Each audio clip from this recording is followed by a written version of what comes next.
Hey everybody, welcome to the Spoon Podcast. I'm your host, Michael Wolf. This podcast is where we talk to the change makers reimagining the food system, and boy, do we have a great one on today's episode. Today's guest is Eva Goulbourne, founder of Littlefoot Ventures and one of my favorite change makers at the intersection of food, climate, and finance. Eva's had this amazing career that's taken her from the halls of the World Economic Forum all the way to helping to found ReFed, North America's leading food waste reduction organization. At Littlefoot, she advises brands, foundations, and startups on how to drive meaningful change across the global food system. She's also the host of one of the new podcasts on the Spoon Podcast Network, Everything But the Carbon Sink, where she dives deep into the tough, often overlooked challenges facing the future of food. I'm really glad I got to catch up with Eva, and I hope you enjoyed as well. And if you like this conversation, make sure to subscribe to her podcast. Go right now, hit that subscribe button. It's really easy to find. Just search for Everything But the Carbon Sink on your favorite podcast app. You can go to thespoon.tech/podcast, find it there as well. And you should definitely subscribe. So let's get to it.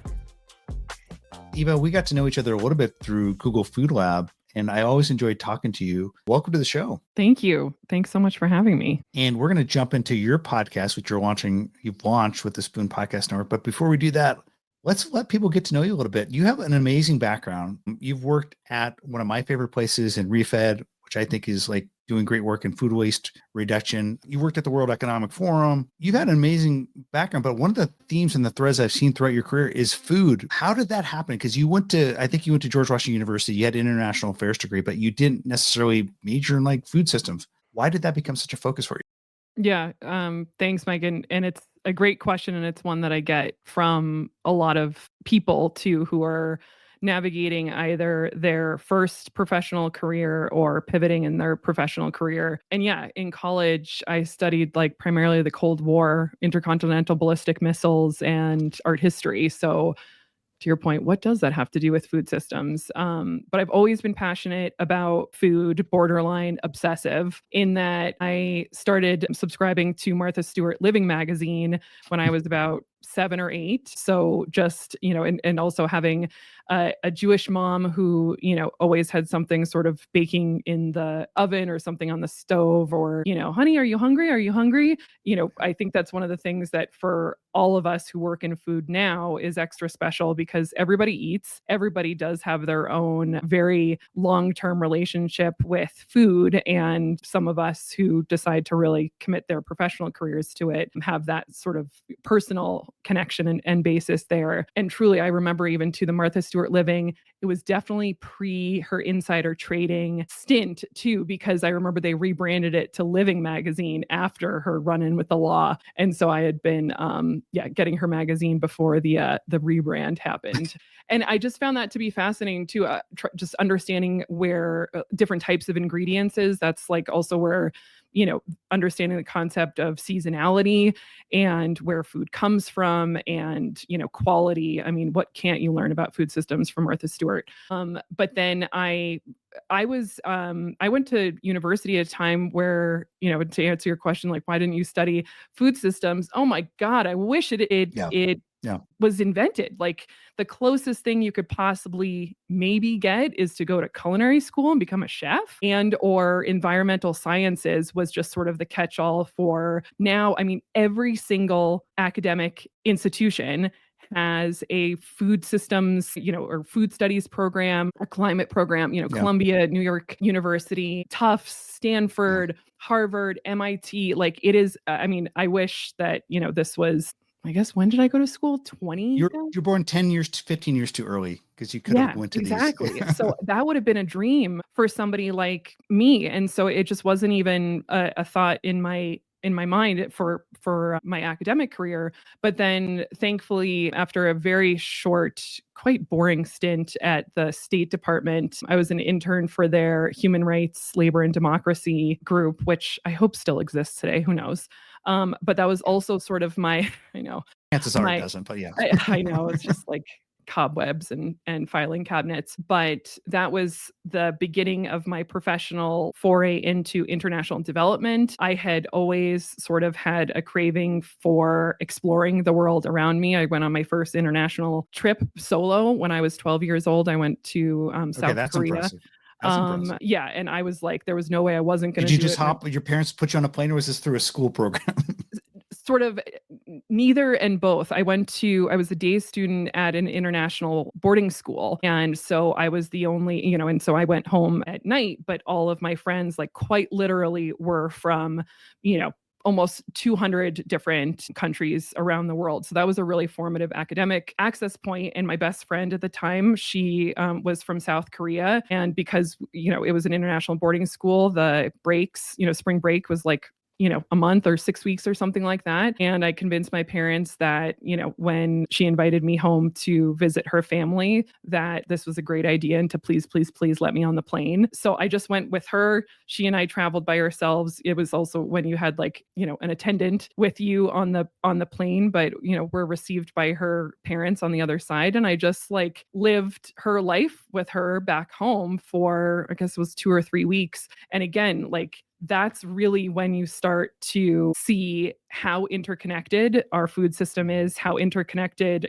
global systems are, and really started to build that awareness for me that I'm a global citizen. I'm part of something larger than myself. My impact needs to be larger than self. So that sort of combined with all of these different components then led me to an international development nonprofit focused on financial services for tobacco farmers in East Africa. And so that was again like a continued access point to agriculture, international development, and these very specific, country contexts of, it was Kenya and Malawi at the time. And it was a project that was financed by Nike Foundation, MasterCard Foundation, and Bill and Melinda Gates Foundation. And that's also where I started to understand the role that philanthropy plays in helping to develop markets and helping to fund really important research and new financial inclusion tools. And my boyfriend, now thankfully my husband at the time, ended up getting a job in New York City. We were still living in DC at the time. So I had 2 weeks to find a job if I wanted to join him in the Big Apple, and miraculously applied for a position at the World Economic Forum.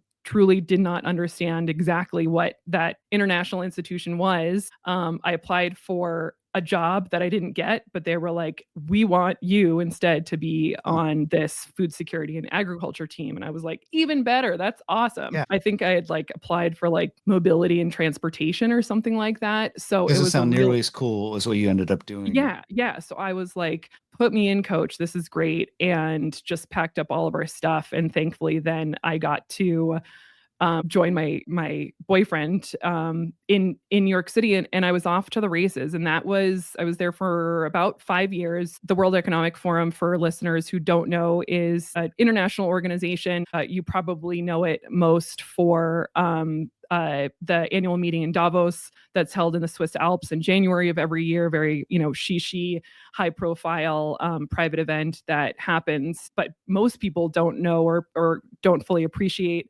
that they are experts at multi-stakeholder collaboration and public-private partnerships. So on my team, that was really, like I was saying, I was off to the races in terms of having access and understanding and helping to facilitate entire regional projects with agribusinesses, the largest retailers in the world, seed companies, fertilizer companies, ministers of agriculture and development banks. And that's really when I started to map the sort of framework that I use now in my work across every stakeholder that you could possibly consider within our global food supply chain. And when I was at opportunities like Davos and at these regional summits, I got to see firsthand with these presidents of different countries, from Kenya to Tanzania and Malawi and Mozambique. And it was the era of Paul Pullman at Unilever, and really this idea of this sort of net positive contribution that corporates and global CEOs could start making, and more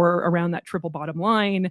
And the fact that, purpose and profit could very much actually win. Before you go on, kind of define that era. So for those who are not familiar with this world and this kind of, you said the Paul Pullman era at Unilever, what do you mean by that? I think this was like 2005, 2000 to 2010 timeframe for you? Yeah, exactly. Sort of.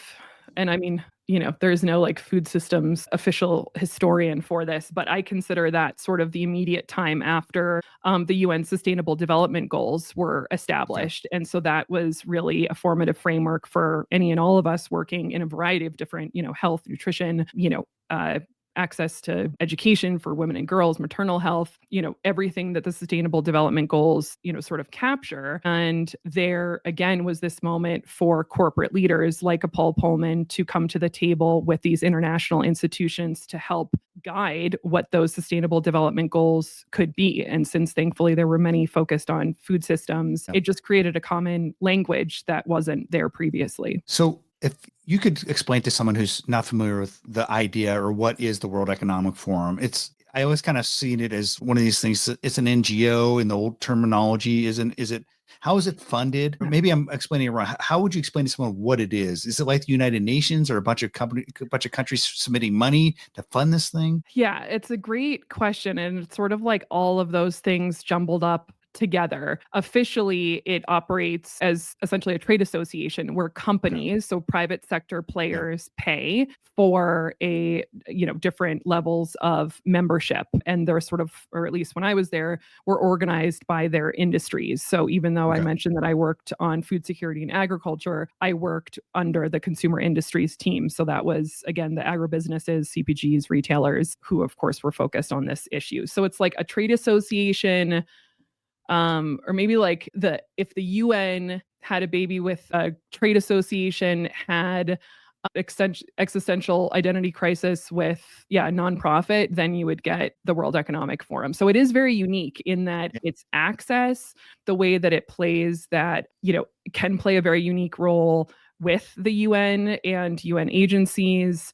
It really made it sort of a unique place to work. And it sounds like it helps set up frameworks for interoperation and kind of like operating in the world for companies and countries and leaders across the globe, it sounds like. And so, because like you said, this time it's helping to kind of set up these climate and interoperability frameworks. What does it do in terms of like, what is it creating for people? Yeah, that's a great question. At least on the team that I was on, the value and the forum does this generally still today also, articulating shared agendas around specific industry priorities and bringing pre-competitive players to come play nice in the sandbox together. So when I was in those experiences and, helping to curate those events and convenings, you have competitors in the room. The Cokes and Pepsis of the world are mostly playing nice, Unilever and Mondelez and Nestle, even though they're sort of elbowing each other out in the capitalist society there. Yeah. They understand the role that industry alignment needs to play, especially when, again, we're talking about either building entire food systems from scratch or, different supply chains. And especially today where the climate crisis doesn't discriminate. And, when you're looking at the big players who own, wheat, corn, soy, cocoa, coffee, it's a pretty consolidated group. So it behooves them to collaborate. And that was sort of a really formative characteristic that resonated with me in sort of witnessing that and then trying to bring that forward in my other chapters. But that's the kind of power that an international organization like the Forum can have, where they're able to organize these ideas and have CEO leadership. Because again, like without leaders behind this work at the corporate level, nothing can really happen. And then in turn, that was sort of the cascade that allowed a huge mobilization of financial commitments to actually put behind these different supply chain projects. Well, what a great place to learn about this and launch into this career of yours. And then ultimately you left there and went to, like I said, one of my favorite organizations in ReFed, employee number one. How did you end up, and they're doing such important work, how did you end up at ReFed? What's the story there? Yeah, it's a great question. And again, maybe one day I'll write like the official history of food systems, because many people don't know that ReFed was not an organization first. It was actually the name of the report that was being commissioned at the time. It stands for Rethinking Food Waste Through Economics and Data, actually, is if you want some fun ReFed trivia. Oh, wow. And I was feeling burned out from the Forum, as like glamorous as it was and like as formative as it was. I was like, probably a grind, a lot of work. It's hard. It was a grind. And I also felt like, my gosh, I have, it's sort of an inch deep, a mile wide knowledge of this food system. And I was really itching to become an expert or just develop my expertise more confidently in some part of our food system. Cause like I couldn't sort of, be the Jane of all trades, especially since food systems is such a monolith. Like, what do you even mean when you say that? So I was on the hunt, but I actually even quit the forum before I had everything in place for Refed. But it was Mission Point Partners, which is a family office of Betsy and Jesse Fink, and their family foundation had been the initial philanthropic investors, along with, I guess it was like another dozen or so family foundations and family offices and Rockefeller Foundation and Walmart came together to say, I think we need to, before we even give grants in this space, we need to understand the scope and scale of the problem of food waste. And in this context, it happened to be specifically around the US, because at the time, there was a lot of really amazing pieces of research and information from organizations like the Natural Resources Defense Council, but there wasn't sort of like the word of God in terms of how big is this problem? What are the environmental impacts? And then most importantly, what are the economic impacts? And I think that was the wisdom of this cohort of philanthropists that commissioned this report to not only understand the environmental, but putting dollars behind what's at stake if we don't address this, and then actually modeling 27 cost-effective and scalable solutions to reduce food waste meaningfully. So that was really formative too, to actually put dollar amounts, basically price tags, along different solutions. And also the report indicated which types of capital stacks are most suitable for each of them. And so I was just hired by the family office team to help disseminate the report to as many stakeholders as possible, not just through media, but through in-person engagements, and really make sure that it wasn't a report that just sat on a shelf. And boy, we didn't know if anybody was going to read this thing. We didn't know, we were obsessing still about the data and the fact that there really wasn't as much data as there is today, and hoping that people would receive it well. And, as it ended up being hugely successful. We had a huge event at Stanford University to launch the report with, now who are like the who's who and the celebrities of the food waste space. And was Dana instrumental in helping to write that? Yes. Yeah. Dana was on our advisory council. She was with NRDC at the time. And sort of all those amazing usual suspects from the food waste space were with us. And that was also, I think, the magic of the report too, was tons of work was invested in the relationships with the experts who helped contribute to the report. And I think that really continues to show through Refed today. So it was a report. And then they were like, us as a team were like, okay, I guess we need to create an organization now, because this was so successful. And so I played a variety of different roles within the organization to actually get it off the ground, continue to engage business and the certain retailers and CPG companies, and then also was responsible for shepherding in the initial $1 million+ in philanthropic funding to actually make Refed now something beyond this report. And so that was instrumental in such, a hugely fruitful professional chapter. And I just I couldn't be more proud of, what it's become today. Yeah. And so it's great to see you last year at the Refed event in Baltimore, and hopefully you'll be out here in Seattle. They're having it in my neck of the woods, but just kind of continuing your journey. You are another great organization in the Upcycled Food Association, which I'm a big fan of. And when that came together, I've been following upcycling as a story as a journalist for a while. And so when I saw that organization come together to develop standards, I thought, okay, was really needed, because there were so many organizations trying to do upcycling, small startups, but there wasn't really any definition around it. There wasn't any logo kind of branding and identification markers. And you were there early on to help that as well. Yeah. Gosh, it really now makes me feel like I've been around this space. I turned 38 in 2 weeks. So 18 years. You've done a lot in a short amount of time. So you're reminding me in somewhat even different chapters that have been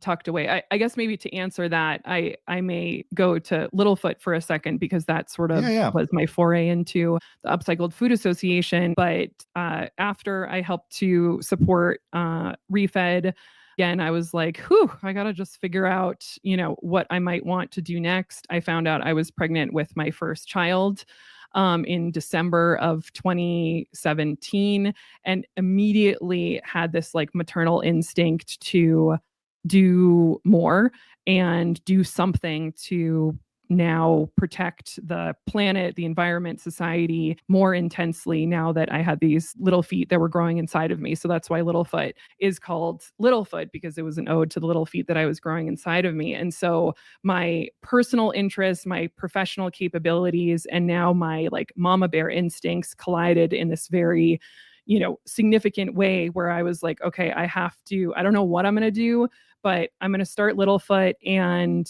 it seems like I know a lot about an area that other people may not know. So let's see what could happen and, taking on projects. And I really, what do you know, like when you define what that subject matter is, you felt really good about knowing that is at the core of like how you felt you can help people. What do you define that as? Yeah, that's a good question. I think one, I mean, very pointedly, food loss and waste was my sort of like topic area expertise. Because now at this point, with the Refed roadmap and the way that we had modeled the solutions and, just even the language that Refed uses to describe different, parts of the problem, drivers of the problem, I now sort of felt armed with, I think now we joke that I was classically trained in Refed in that, now I had this language and almost like this visual matrix in my mind of this entire system, and not only just about composting or just about, upcycling, but,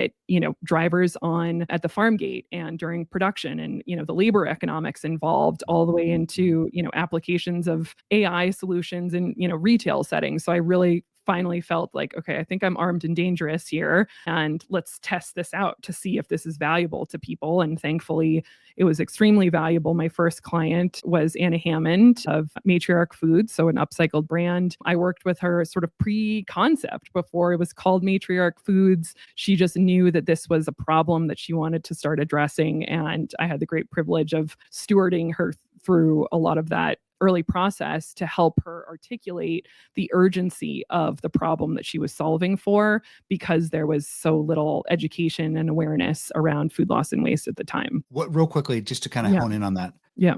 What were you helping guide her through in terms of, was it the concept of the business, how she should attack the problem, the funding mechanisms? What were some of the things you're guiding her with? Yeah, that's a good question. And all of those services have certainly evolved. Some have remained completely unchanged, and some of those services has evolved a lot in the last 7 years. So in an instance like Matriarch Foods, she was an expert in her own right in child nutrition and a lot of dynamics around access to fresh produce, for culinary education for children in school groups. And so she knew a lot about the policy landscape in New York and a lot of different valuable components of food when she started this concept, but she didn't have the context and all of the language to, she recognized this problem of like, my gosh, so much food, beautiful produce is left on farms. Why? Why is this problem here? If you could just take all that fresh produce and blend it into a soup base or a gravy or, something, then you could continue to have all these nutrients. And in the system that we're trying to fight added sugar and sodium in meals for children, there's got to be a better way. So she had the intuition of this really, really important problem. And I was able to sort of take her intuition and put data and numbers and actual potential investors, potential CPG companies that would either be competitors to her or would be of interest. So I just sort of was a steward of contextual information to help her build the case for her investor deck, to think about her initial product, how she was going to source it, all of those different components. So I went on the entrepreneurial journey with her in that I certainly had never co-founded a company. And that was my first foray into the importance of articulating the problem that you're trying to solve to a very specific audience, and knowing your audience very well, and two, meeting your audience where they're at. And investors, of course, are, one of the number one audiences that you want to get it right with. That's fascinating. So you learned a ton. It's like you're getting a mini MBA in a sense, helping with this first big client of yours at Littlefoot. And then from there, it sounds like you continue to grow the different types of services you had. And that's probably natural as you bring on new clients, like you're kind of nimbly trying to meet them where they are. You're growing in terms of what you can do and offer. And so how has that been fully realized over the past 7 years. What are you doing now in terms of Littlefoot? Yeah. I sort of think about it into like axes or sort of frameworks where one, the topical area expertise that I had and now have was really important. So I knew to lean into food loss and waste from the very beginning. And thankfully, that is like a catch all. I sort of call it like a chameleon issue. And my party trick is that it doesn't matter what part of the food supply chain you mention, I can convince you, and have some access point back to food waste, which makes me really fun at cocktail parties. That's a great party. That's a great party. Yeah. That's really all I can offer the world. But so I started there, and that allowed me to gain access and information around marketing and communications, and that related to consumer packaged goods, and then that led me to sustainable packaging, and that led me to again, sort of, AI solutions, technical solutions, software solutions to preserve food, which led me to logistics and cold supply chain. And so very quickly, this sort of ball of food waste yarn unraveled, and I realized that I had a lot to say, and that I had observed a lot in our food system beyond just food loss and waste. So now that work, continues to very much be around food loss and waste, but now I'm able to do projects around regenerative ag and the regenerative ag transition. And because of my time at the forum, understanding the context is very different when you're talking about a South America for a specific food and ag solution is very different from East Africa or Southeast Asia.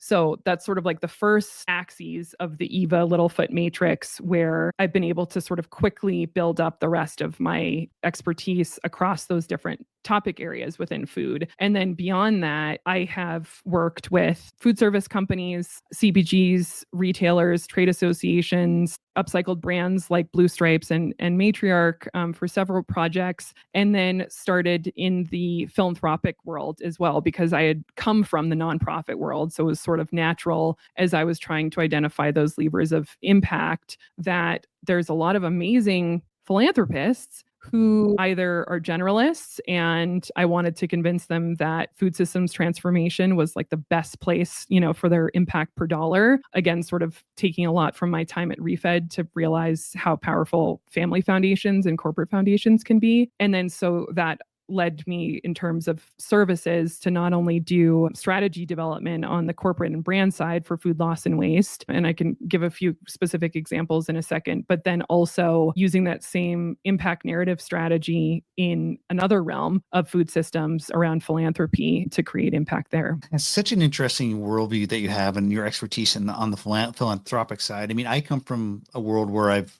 been pretty close to like more straight technology venture capital, and the motives are pretty simple there and straightforward, whether that's family office money or it's a corporate strategic investment. But I feel like when I look at like food, and when I started really focusing on food 10 years ago, a lot of people that came into the space from a career transitions perspective were making a mission-driven decision, saying, hey, they're motivated by a mission. And I feel like a lot of the investment here has been driven by that as well. But we're in an interesting time with a profit-driven venture capital, and that I feel like a lot of that money has gone away because there hasn't been great exits in food tech. There's been very few unicorns, a little better in ag, but just generally it seems like a lot of it's gone away. But maybe not the case with philanthropic money, because they realize that they need to keep pushing money to reinvent the food system. I'm kind of rambling here, but can you kind of characterize, am I kind of getting it right? And is the interest still there on the philanthropic side? Yes, 1,000%. And I would even say, Mike, too, the worlds that you're describing are actually the exact same one where, venture capital, and exactly as you're saying, you're like, Eva, I'm coming very much from like the tech world, VC, hardcore, like there's a method, there's an ROI, there's, a horizon, and like it's very binary in terms of whether, we meet that with this new SaaS platform in ag tech or we don't, versus some of these more nuanced solutions on the other side that are more ripe for philanthropic dollars, from research and, technical assistance to farmers to, even organizations like Refed that have quantified the problem and look how, that sort of unlocks so much impact. And so I would say that philanthropy, and this has really sort of been a lot of my work moving forward, has a huge role to play in catalytic financing for food systems. So take out VC as a specific for a second, and philanthropy sort of as you know it out for a second. We are trying to change an entire global food system that's very complex, has sometimes competing incentives and priorities, either within industries or across stakeholders. There's very specific geographic considerations. And then we're dealing with everybody from the consumer at the end of the supply chain to the farmer, and everybody treats them completely separately as if they're totally their own little, sort of like Tetris square that has no relation to the one next to it. And that to me is where we've gone so wrong in this food system, where like, yes, the tech bros and the VC guys who are focused on, that cool SaaS platform, or even like, the alt protein and Beyond Meat space, there's a place for those things for sure. And there's a lot of positive impact and sort of stretching the consumer's palate and their idea and relationship with food. And you don't use the same tool for every single problem and solution within this space. And so that's what's getting me excited about sort of this bending and blending of different capital stacks, where philanthropy doesn't just come to the table as, just a social good, or, writing a check to, solve sort of an immediate problem, disaster relief. And obviously there's a huge role for those philanthropies to play, but taking a much more strategic approach and actually blending in with corporate investments, blending in with ministries of agriculture who are doing, commitments around regenerative landscapes, for example. So to me, our worlds are so much closer together than people realize. And you can't VC your way out of this problem. There are, sure, very valuable methods for private capital and venture capital. Our food system runs on harvest seasons and weather. And we're working against and with the climate crisis, and food and ag relates to infrastructure and transportation and real estate and every level of policy. So when you start to look at it from that much more nuanced and integrated way, then all of a sudden you realize like, VC has a role to play, but all of these other components are just as critical for us to actually get to where we need to go. And we're in such an interesting time in the US in particular, because we've seen, like we said, that corporate venture capital to a certain degree pull back from food. And then I think while we're seeing other big governments like Japan and Israel say, hey, we need to invest in kind of the future food system, we're seeing a big disruption in the United States around government and how that government wants to fund things like the future, how it wants to fund science. So it's just such a crazy disruptive time. How are you thinking about it, and kind of where, your role to play? It does seem like maybe it's a time for philanthropic money to really even step up more. Absolutely. And, when I'm like not hyperventilating into a paper bag about it, I am thinking about it from, a strategic place, really for Littlefoot and my consulting practice, to like, this is not that I wanted it to be in this way, but this is my time to shine in terms of being a service provider that very fluently and comfortably works across all of these different stakeholder groups, and that I'm used to federal funding not necessarily being readily available, and used to sort of this, hard sell, if you will, around a lot of these investment opportunities that I fundamentally believe like you can't do anything, fight any battle, solve any cure, anything of meaning unless you have eaten. So in my mind, and that conviction has led me to this moment again, where it's not ideal that, our federal government has sort of pulled the rug out from under us, but I've been prepared for this for a long time. And so when I think about philanthropy in this space and my philanthropy clients and sort of the access points that I have into this world, now all of a sudden corporates and, management consulting firms and others have taken note, and they're like, we have this huge corporate led project on this solution in food systems, and they put a whole bunch of money into it, but we can't get them to put money in the beginning, or we can't get them to put the money into research. And all of a sudden there is this awareness now that you need to have different capital, different types of capital to come to the table. And also they need to be sequenced correctly too. So oftentimes we see, naturally, we're a capitalist society, and the food and CPG space that you see every day is, is very adept at mobilizing private capital, as it should.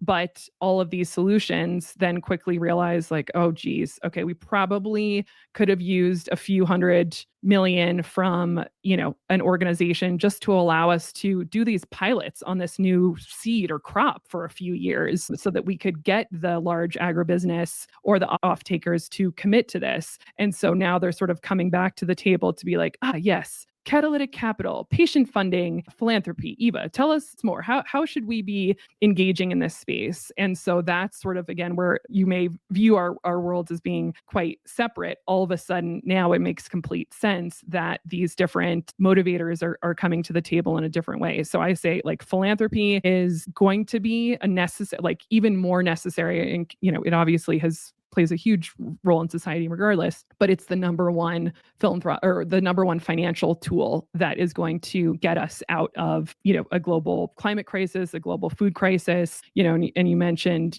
Israel and Japan as examples of countries that are thinking about their food system and their food access Singapore differently. Yeah, Singapore, Saudi Arabia, China, and we're thinking about it as if they're completely separate food systems, like the Japanese food system, the Chinese food system. And it's like, all of these things are deeply integrated. And the war on Ukraine and what's going on there has a huge impact on fertilizer prices and availability of certain commodities. So again, you can't, and this is the part that I think is really unnerving about what's going on in the US with these, federal pullbacks and just the unease that it naturally causes across our global economy, is that we're only hurting ourselves. There's no upside, defunding entire parts of our, especially, even looking at USDA, FDA, lack of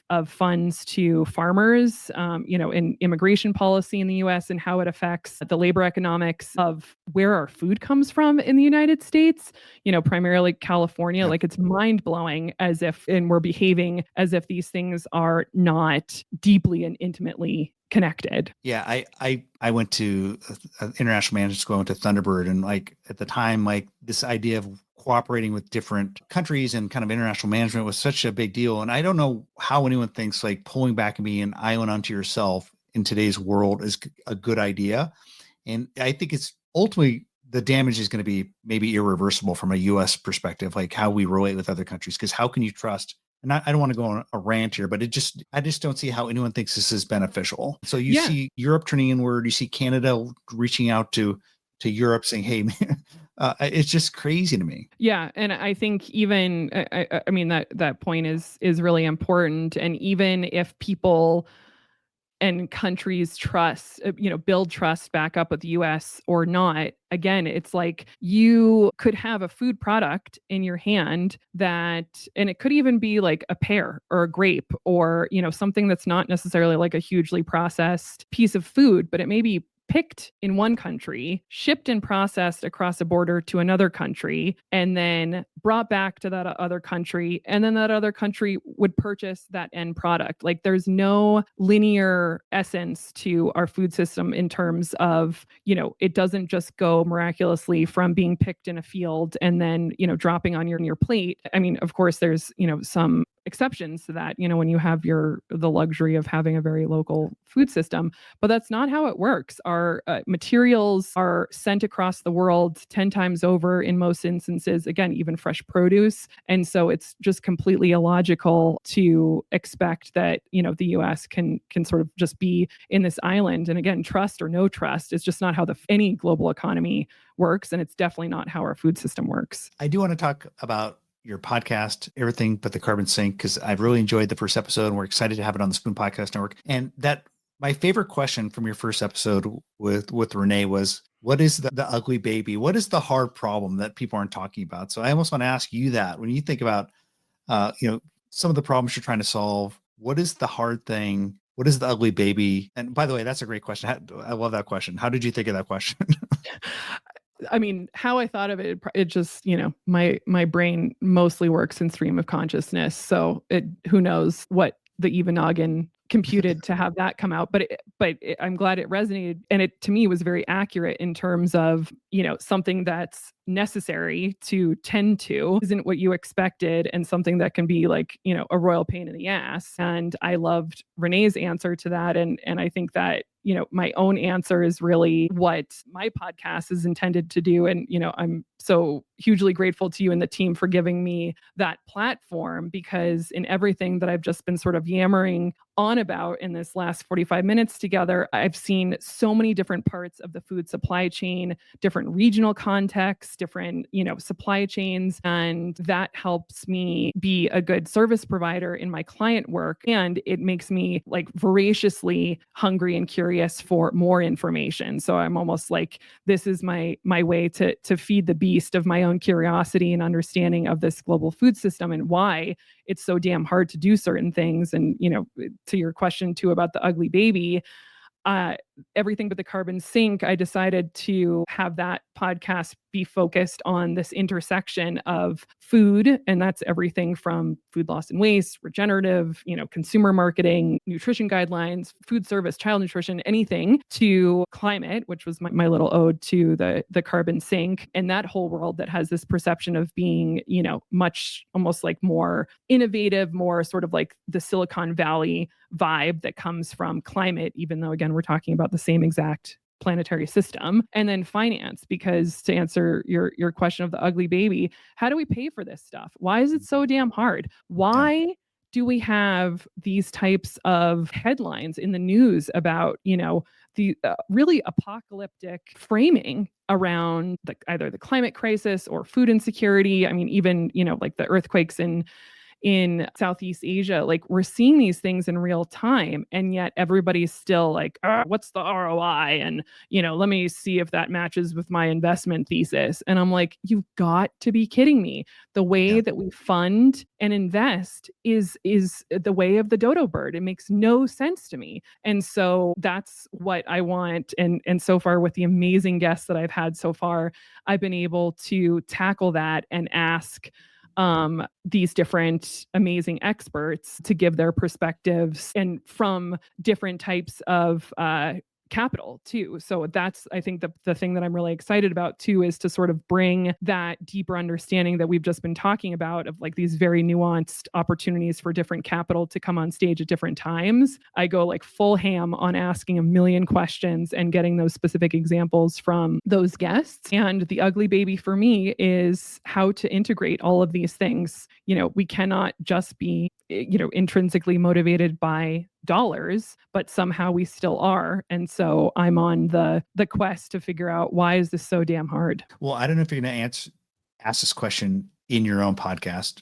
Certainly you won't ask it of yourself, because you're generally interviewing other people. But so I'll ask you, if you were advising someone who's young in their career that wants to do something similar and work at this important intersection of capital, climate, and food, what would you tell them? How would you tell them to get started? That's a great question. And I get that question a lot too. I think that's one of the things that it's almost like this added responsibility that I feel as like a big sister mentor in food systems, because people who can run laps around me in terms of their higher education degrees and PhDs and masters are asking me sort of that exact question of, I'm really interested in this work, or, some of them are, I grew up in a restaurant, or, I grew up in a refugee camp, or, I grew up not knowing where my next meal was going to be, or, people who are just, for their own other reasons, interested and passionate. Maybe making a career work. transition, maybe not necessarily at the beginning of their career, but maybe, hey, they're transitioning from a soulless SaaS company to like doing something that's more mission driven. Yeah.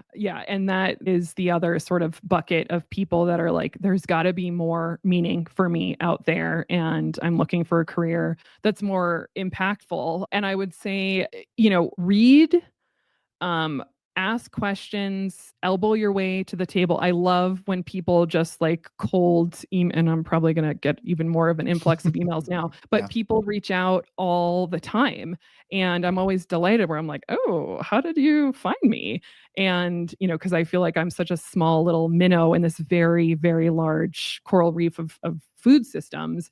And I'm delighted that people have the gall to reach out and ask questions. I think I would also, and that's one of the reasons why I was so keen to start this podcast too. So the storytelling from my own experience, other people can learn along with me. It's why I have my monthly newsletter where it's sort of like Eva's reading list of all the things that I'm interested in or that caught my eye, and sort of helping people understand the why so that I can coach other people who are new to this space to sort of like sharpen their eye for what to look for. And I think people need to, a lot of folks are going for those amazing degrees from Columbia and NYU and Tufts, like we were saying, around food systems, which is necessary.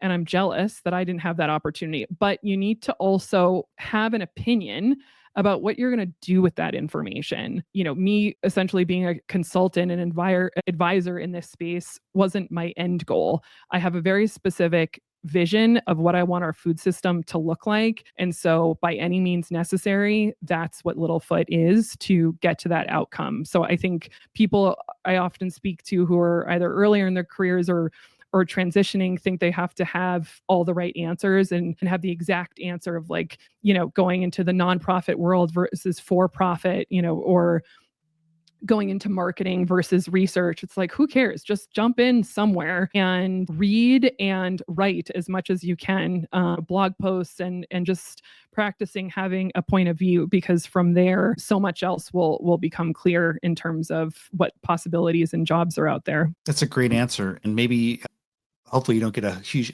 inbound influx of people. Maybe you want more people asking you, but I think, you should definitely answer that on your own podcast, because I think people can really appreciate that and enjoy it. I had so many more questions to get to, so we're going to have you back for like another round, Eva, because this is such a fun conversation. But I think people should definitely subscribe to your podcast, Everything But the Carbon Sink. You can find it on all the usual spaces. You can also find it on the Spoon. But this has been so much fun. Thank you, Eva. Thanks so much for having me, Mike. I really appreciate it.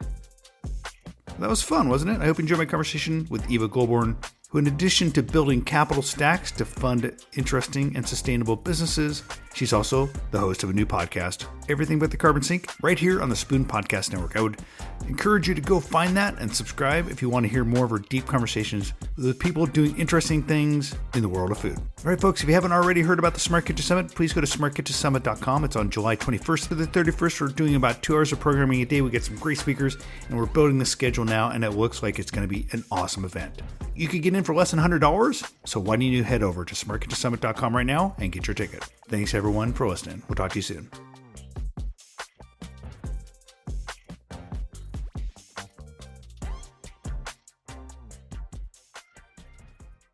If you enjoyed this episode, why not share it with a friend?